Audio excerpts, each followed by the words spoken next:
Samsung ಯಾವತ್ತು ಟೆಕ್ನಾಲಜಿಯಲ್ಲಿ ಎಲ್ಲರಿಗಿಂತ ಒಂದ್ ಕೈ ಮುಂದೆ ಇರುತ್ತೆ ಅನ್ನೋ ವಿಚಾರ ಎಲ್ಲರಿಗೂ ತಿಳಿದೇ ಇದೆ. ಬೇರೆ ಕಂಪನಿಗಳ ಹಾಗೆ ಒಂದು ಸಣ್ಣ ಬದಲಾವಣೆಯನ್ನ ಮಾಡಿ ಅಥವಾ ಕ್ಯಾಮೆರಾ ಪ್ಲೇಸ್ ಅನ್ನ ಚೇಂಜ್ ಮಾಡಿ ಅಥವಾ ಡಿಸ್ಪ್ಲೇ ಬೆಜಲ್ ಅನ್ನ ಚೇಂಜ್ ಮಾಡಿ ಅಪ್ಡೇಟ್ ಅನ್ನೋದಿಲ್ಲ.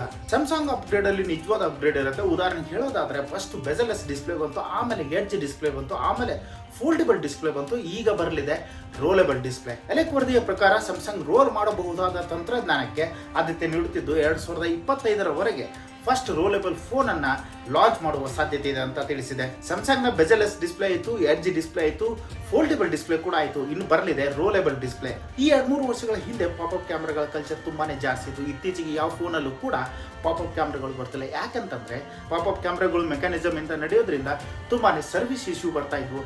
ಅದೇ ತರ ಇದು ರೋಲೆಬಲ್ ಡಿಸ್ಪ್ಲೇ ಕೂಡ ಮೆಕ್ಯಾನಿಸಮ್ ಅಲ್ಲಿ ನಡೆಯುತ್ತೆ. ಇದರಲ್ಲಿ ಎಷ್ಟರ ಮಟ್ಟಿಗೆ ಸಕ್ಸಸ್ ಆಗುತ್ತೆ ಅನ್ನೋದನ್ನ 2025ರವರೆಗೆ ಕಾಯ್ದು ನೋಡಬೇಕಾಗಿದೆ. ಈ ರೋಲೆಬಲ್ ಫೋನ್ ಬಗ್ಗೆ ನಿಮಗೆ ಏನ್ ಅನ್ಸುತ್ತೆ ಅಂತ ತಪ್ಪದೆ ಕಮೆಂಟ್ ಮಾಡಿ ತಿಳಿಸಿ.